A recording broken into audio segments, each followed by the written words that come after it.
Hello and welcome to Histone Science Academy. और आज के इस ट्यूटोरियल में हम लोग एक्चुअली कंप्लीट करने वाले हैं अपने माइटोसिस वाले टॉपिक को। अगर आपको याद होगा तो प्रीवियस ट्यूटोरियल्स जो हमने देखे हैं उसमें हम लोग अभी तक बात कर चुके हैं माइटोसिस के सारे फेजेस के बारे में। हमने प्रोफेज, मेटाफेज, एनाफेज, टेलोफेज बहुत डिटेल में देखा हुआ है और इसके अलावा इंटरफेस जो है वो भी हम बहुत डिटेल में डिस्कस कर चुके हैं। आज के टॉपिक में हम अपना माइटोसिस कंप्लीट करेंगे। जैसे अगर आपको याद होगा तो हमने बोला था कि कंप्लीट माइटोसिस जो रहता है इसकी दो स्टेजेस रहती हैं, जिसमें से एक होता है कैरियोकाइनेसिस और दूसरा होता है साइटोकाइनेसिस। तो आज हम साइटोकाइनेसिस को डिस्कस करेंगे। कैरियोकाइनेसिस कंप्लीट न्यूक्लियर डिवीजन जो है वो हम अपने लास्ट ट्यूटोरियल में देख चुके हैं। सो आज बात करते हैं साइटोकाइनेसिस से रिलेटेड। अगर आपको याद होगा तो कैरियोकाइनेसिस से रिलेटेड मैंने जब हम लास्ट टेलोफेज वाला जब पॉइंट हम देख रहे थे तो मैंने आपको बताया था कि जो कुछ प्रोफेज में होता है उसके सारे अपोजिट इवेंट्स जो है वो टेलोफेज में होना स्टार्ट हो जाते हैं। ओके, सो अगर मैं जस्ट फॉर एग्जांपल अगर आपको इस तरह से एक स्ट्रक्चर बना के बता दूं कि भाई टेलोफेज के एंड होने के बाद में जब साइटोकाइनेसिस यानी कैरियोकाइनेसिस कंप्लीट हो जाता है तो इसका मतलब अपने आप में ये है कि दो न्यूक्लियसेस जो है उनका डिवीजन हो गया, यानी जेनेटिक मटेरियल का डिवीजन जो है वो कंप्लीटली हो गया है। हम ये देख चुके हैं कि टेलोफेज के एंड तक दोनों न्यूक्लियसेस जो रहते हैं वो न्यूक्लियर मेम्ब्रेन्स जो है वो रीअपियर होना स्टार्ट हो जाती है। साथ ही साथ यहाँ पे जो क्रोमोसोम्स रहेंगे they will again start converting into chromatin fibre. अब जो रहेगा यहाँ स्टार्ट होगा आपका नेक्स्ट फेज, जहाँ सेल अपने साइटोप्लाज्म को डिवाइड करेगा और दो कंप्लीटली न्यू सेल्स में यानी डॉटर सेल्स में जो है वो कन्वर्ट हो जाएगा। अब सवाल ये है कि ये साइटोप्लाज्मिक डिवीजन किस तरह से होता है, तो इसी साइटोप्लाज्मिक डिवीजन को हम कहते हैं साइटोकाइनेसिस। ओके, चलिए तो बात करते हैं कि ये साइटोप्लाज्मिक डिवीजन किस तरह से होता है। साइटोप्लाज्मिक डिवीजन दो मेथड से होता है। एक को हम कहते हैं सेल फरो मेथड, एक होता है सेल फरो मेथड या फरो मेथड, और सेकंड जो होता है इसको कहते हैं cell plate method. Cell furrow method या फिर सेल प्लेट मेथड, ये दो मेथड्स हैं जिसके थ्रू सेल जो रहता है अपनी साइटोप्लाज्मिक कंटेंट्स को डिवाइड करता है। अब इन दोनों में से कौन सा मेथड होगा ये डिपेंड करता है कि कौन सा सेल एक्चुअली माइटोसिस परफॉर्म कर रहा है, whether it is having a flexible cell membrane और it is having a fixed cell membrane, जो यूजुअली प्लांट सेल्स में रहता है because of presence of a cell wall. Okay, so पहले हम बात करते हैं कि सेल फरो मेथड में क्या होता है एंड देन फिर हम डिस्कस करेंगे कि सेल प्लेट मेथड में क्या होता है। तो चलिए मान लेता हूं मैं कि ये मेरा एक सेल है, और यहाँ पर टेलोफेज कंप्लीट हो चुका है, दो न्यूक्लियसेस बन चुके हैं। यहाँ पर क्रोमोसोम जो रहेगा मेरा वो क्रोमैटिन के फॉर्म में रहेगा। और अब जब साइटोकाइनेसिस स्टार्ट होगा तो मैं ये देखूंगा कि सेल के दो कॉर्नर से ये जो सेल रहेगा ये अंदर की तरफ में इन्वेड होना स्टार्ट होगा, और इसी इंटरनल इन्वेजन को मैं कहता हूं भैया कि एक नॉच लाइक स्ट्रक्चर जो रहता है वो अपीयर होने लगता है at both the poles. Okay, जैसे आपने देखा होगा ना आपके सेल फोन्स आजकल यूजुअली जो सेल फोन्स रहते हैं, यूजुअली एक घटिया सा सेल फोन मैं यहाँ पे ड्रॉ करता हूँ। तो यूजुअली अगर आपने सेल फोन का स्क्रीन देखा होगा तो इस तरह से नॉच रहता है, ठीक है। आजकल उसके अलग अलग नाम है, tier drop, water drop, notch रहता है। अगर आप इस नॉच को आगे लेते हुए चलोगे और अगर इसको आप लेते हुए चलोगे, डीप करते जाओगे, जितना डीप आप इस नॉच को करते जाओगे तो आपके सेलफोन का स्क्रीन जो रहेगा वो भी दो पार्ट में जो है वो कम्प्लीटली डिवाइड हो सकता है। तो इसी तरीके से यहाँ पे कुछ होता है कि नॉच अपीयर होता है and then this notch starts to get deep.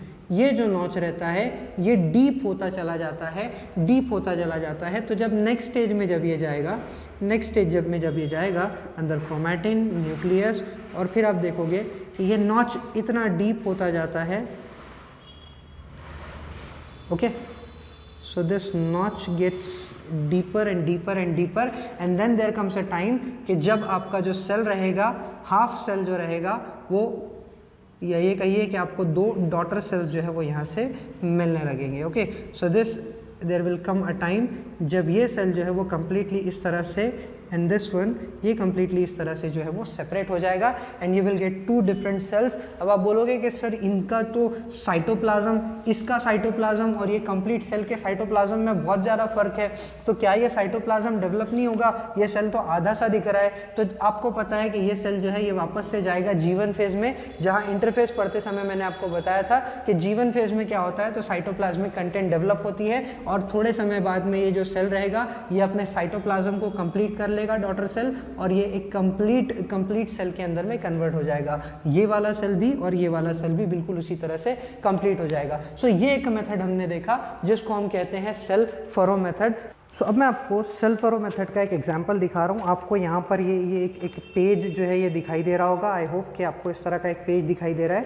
तो चलिए मान लेते हैं कि ये हमारा एक सेल है और अब ये साइटोकाइनेसिस के अंदर चला गया है, टेलोफेज हो गया है, इसके न्यूक्लियसेस जो है वो डिवाइड हो चुके हैं। बस फ़र्क इतना है कि जो डायग्राम मैंने यहाँ बनाया हुआ है वो सर्कुलर फॉर्म में है और मुझे उतना टाइम नहीं मिला कि मैं ये पेज को जो है एकदम सर्कल वर्कल के फॉर्म में बना लेता, तो मैंने सोचा कि चलो भाई ऐसे ही उठा लेते हैं। अब मान लीजिए कि ये आपका सेल है, अब आप इसको ऐसे पकड़ो या ऐसे पकड़ो, कोई फ़र्क नहीं पड़ता, ठीक। सो जस्ट फॉर एग्जांपल, क्योंकि अभी तक के हम सारा कुछ हॉरिजॉन्टल देखते हुए आए हैं तो इसको भी मैं हॉरिजॉन्टल रखता हूँ। अब आप ये देखोगे कि ये कंप्लीट सेल है, तो इस तरह से 2 नॉच जो रहती है, इंटरनल इन्वेजन, जैसे मैंने आपको बताया था कि 2 नॉच अपीयर होती है।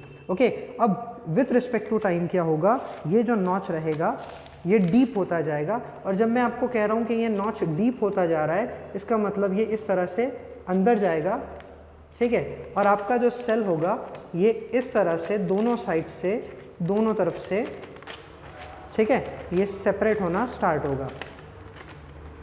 And there will come a time जब आपका ये जो सेल रहेगा, ठीक है, ये जो सेल रहेगा ये कंप्लीटली इस तरह से सेपरेट हो जाएगा। आपको ये एक सेल और ये एक सेल इस तरह से 2 मिलने लगेंगे। और हाँ, जैसे मैंने बताया कि अब ये सेल और ये सेल दोनों G1 फेज में जाएंगे, अपने अपने साइटोप्लाज्म को कंप्लीट करेंगे, और सबका साइटोप्लाज्म जब कंप्लीट हो जाएगा तो वो भी फिर दोबारा से पहले जैसे दिखने लगेंगे। सो ये जो मेथड होता है, नॉच बन के सेपरेट होने का जो मेथड है, इसको हम कहते हैं सेल फरो मेथड। अब जैसे मैंने बताया कि ये यूजुअली फ्लेक्सिबल सेल्स में होता है, तो जो नॉन फ्लेक्सिबल सेल्स रहते हैं, जैसा प्लांट सेल की मैं बात करता हूँ यहाँ पे कि प्लांट सेल्स के अंदर में ये मेथड कैसे हो सकता है। तो चलिए बात करते हैं प्लांट सेल्स में। अब यूजुअली हम क्या करते हैं, प्लांट सेल्स को इस तरह से नहीं बनाते हम। प्लांट सेल्स को आपने टेक्स्ट बुक वगैरह में भी देखा होगा मोस्टली, तो उसको एक स्क्वायर या कॉलम शेप में हम यूजुअली बनाते हैं। तो चलिए मैं यहाँ पे ड्रॉ करता हूँ कि एक प्लांट सेल को, ये है प्लांट सेल का सेल मेम्ब्रेन, ठीक है, और ये जो आप देख रहे हो ये हो गया उसका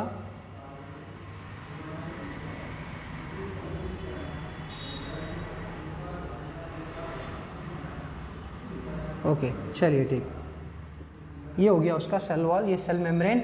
अब हम इस स्टेज पे आ गए हैं कि टेलोफेज कंप्लीट हो गया है, 2 न्यूक्लियसेस जो हैं ये बन गए हैं, क्रोमोसोम का कन्वर्जन क्रोमैटिन में यानी डीकंडेंसेशन जो है ये भी बहुत अच्छे से हो गया है। अब यहाँ पर क्या होता है, अगर आपको याद होगा तो हमने ये बोला था कि by the end of telophase आपने 2 चीज़ें बोली थी। आपने ये बोला था कि न्यूक्लियर मेम्ब्रेन जो रहता है, न्यूक्लियर मेम्ब्रेन वो रीअपियर होने लगता है, nuclear membrane starts to reappear, and simultaneously along with the nuclear membrane the membrane bound organelles which are present in close proximities to the nucleus, वो organelle जो nucleus के बहुत नज़दीक होते हैं, जैसे endoplasmic reticulum and Golgi body या Golgi apparatus, ये भी क्या होने लगते हैं, reappear होने लगते हैं। तो by the end of telophase Golgi body reappear हो चुका है, और यही गोल्जी बॉडी जो रहेगा ये सिक्रीट करता है कुछ वेसिकल्स,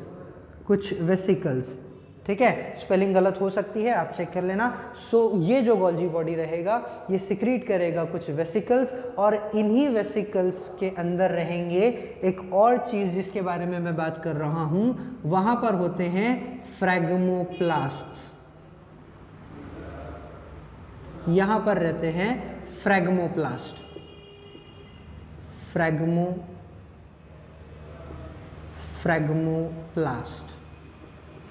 ओके। सो ये गोल्जी बॉडी के वेसिकल से आते हैं फ्रैग्मोप्लास्ट। ये फ्रैग्मोप्लास्ट जो रहते हैं ये सेल के सेंटर में जाते हैं और सेल के सेंटर में जाकर एक स्कैफोल्ड बनाना स्टार्ट करते हैं। स्कैफोल्ड जिसका मतलब होता है कि ये एक ढांचा बनाना स्टार्ट करते हैं। ओके। सो ये फ्रैग्मोप्लास्ट जो गोल्जी बॉडी के वेसिकल से आए हैं ये सेल के सेंटर में जाएंगे और सेल के सेंटर में जाकर वहाँ पर एक स्कैफोल्ड बना देंगे, ठीक है, एक ढांचा बना देंगे। जैसे आपने देखा होगा ना कि कॉलम बनाने से पहले हम वहाँ पर एक केज तैयार करते हैं, एक मेटल का ढांचा तैयार करते हैं, या स्लैब डालते हुए कभी आपने देखा होगा जिसको सेंटरिंग बोलते हैं, usually most of the time construction की लैंग्वेज में उसको सेंटरिंग बोलते हैं। तो यहाँ पर वैसे ही सेंटरिंग डलने का काम चलता रहता है, एक ढांचा बन जाता है और ये जो ढांचा होता है ये फ्रैग्मोप्लास्ट से बनता है। शुरुआत में ये फ्रैग्मोप्लास्ट इमेच्योर होते हैं, okay, and then these phragmoplast they move on both the side, they move towards the या फिर they extend towards the periphery। ये जो फ्रैग्मोप्लास्टिक यूनिट्स रहेंगे ये पेरिफेरी के तरफ में सेल के दोनों कॉर्नर्स की तरफ में क्या होंगे, एक्सटेंड होना स्टार्ट होंगे। तो वेसिकल्स मैंने बोला कि वेसिकल्स जो है ये रिलीज करते हैं फ्रैग्मोप्लास्ट। ओके, फ्रैग्मोप्लास्ट क्या करते हैं, तो ये सेल के सेंटर में जाते हैं, सेल के सेंटर में जाते हैं और ये जो स्ट्रक्चर बना है, ये जो स्कैफोल्ड, ये जो ढांचा बना है, इसको मैं कहता हूँ सेल प्लेट। सेल प्लेट, ठीक है, और कहीं कहीं इसको सेंट्रीफ्यूगल प्लेट के नाम से भी मेंशन किया गया है। ओके, सेल प्लेट या फिर centrifugal plate, usually cell plate हम इसको बोलते हैं। तो होगा ये कि ये फ्रैग्मोप्लास्ट जो रहेंगे in the beginning they will get adhered or they will get arranged into the center of the cell। Okay, वहाँ पर जैसे मैंने आपको बोला कि वो एक ढांचा बना लेंगे, एक स्कैफोल्ड बना लेंगे। फिर होगा ये कि ये जो छोटे छोटे फ्रैग्मोप्लास्ट के यूनिट है ये एक्सटेंड होना स्टार्ट करेंगे towards the periphery. Now this cell plate will extend towards periphery। दोनों साइड्स तक जो रहेगा वो सेल प्लेट जो है वो एक्सटेंड होने लगेगा। एंड देन आगे चल के जैसे ही ये सेल प्लेट बन गया, ये कंप्लीट हो गया, ओके, हम कहते हैं कि ये सेल जो है प्रैक्टिकली ये सेल जो है ये डिवाइड हो गया। ये सेल जो है ये डिवाइड हो गया, ये डिवाइड हो गया। ओके, सो इस तरह से जो रहता है प्लांट सेल का डिवीजन होता है। तो फ्रैग्मोप्लास्ट आते हैं, सेल प्लेट बनता है, सेल प्लेट दोनों डायरेक्शंस में चल के एक्सटेंड होता है। एक्सटेंड होने के बाद में क्या रहेगा, एक्सटेंड जैसे ही होगा वो और दोनों कॉर्नर्स तक पहुंच जाएगा। ये सेल के बीच में एक दीवार बन गई, इन दोनों कंपार्टमेंट्स का सेपरेशन हो गया। यानी अब मैं बोलता हूँ कि ये जो सेल है इसके साइटोप्लाज्म का डिवीजन हो गया, यानी साइटोकाइनेसिस हो गया। आगे चल के ये सेल जो है ये आप देखोगे कि ऊपर की तरफ और एक्सटेंड होगा। साइटोप्लाज्म जिस तरह उसका साइटोप्लाज्म G1 फेज में बनता जाएगा तो ये भी ऊपर की तरफ एक्सटेंड होगा, ये भी ऊपर की नीचे की तरफ एक्सटेंड होगा और पूरा का पूरा सेल डेवलप होगा। सो मैंने एक और चीज़ मुझे यहाँ पे ये बतानी है कि ये जो सेल प्लेट आप देख रहे हो जो फ्रैग्मोप्लास्ट के ढांचे से बनी है, ठीक है, आगे चल के इसका सीमेंटिंग हो जाता है। जैसे मैंने बताया ना कि हम जब कॉलम खड़े करते हैं तो कॉलम खड़े करने से पहले हम क्या करते हैं, सेंटरिंग लगाते हैं और उस सेंटरिंग में आप देखोगे कि मेटल की केजेस होती है एंड देन फिर हम उसके अंदर में सीमेंट डाल के उसका कंक्रीट उसमें हम कंक्रीट डाल के उसको फाइनलाइज करते हैं। तो इसी तरह से यहाँ पर भी होता है। ये फ्रैग्मोप्लास्ट जो है ये एक टाइप का सेंटरिंग है। आगे चल के जैसे ही ये सेंटरिंग का काम पूरा हो गया, सेल डिवाइड हो गया, आगे चल के यही फ्रैग्मोप्लास्ट, यही सेल प्लेट जो रहेगा it will be converted into cell wall. Okay, यही सेल प्लेट जो रहेगा ये आगे चल के कन्वर्ट होगा सेल वॉल के अंदर में। ठीक, सो इस तरह से जो है साइटोप्लाज्मिक डिवीजन होता है, साइटोकाइनेसिस होता है प्लांट सेल्स के अंदर में। सो हमने देखा कि साइटोकाइनेसिस फरो मेथड से कैसे होता है और सेल प्लेट मेथड से कैसे होता है। यहाँ पर हम अपना माइटोसिस कंप्लीट करते हैं और अब मैं आगे चल के आपको कुछ और डिटेल्स बताने वाला हूँ जहाँ पर हम डिफरेंट टाइप्स ऑफ माइटोसिस के बारे में बात करेंगे।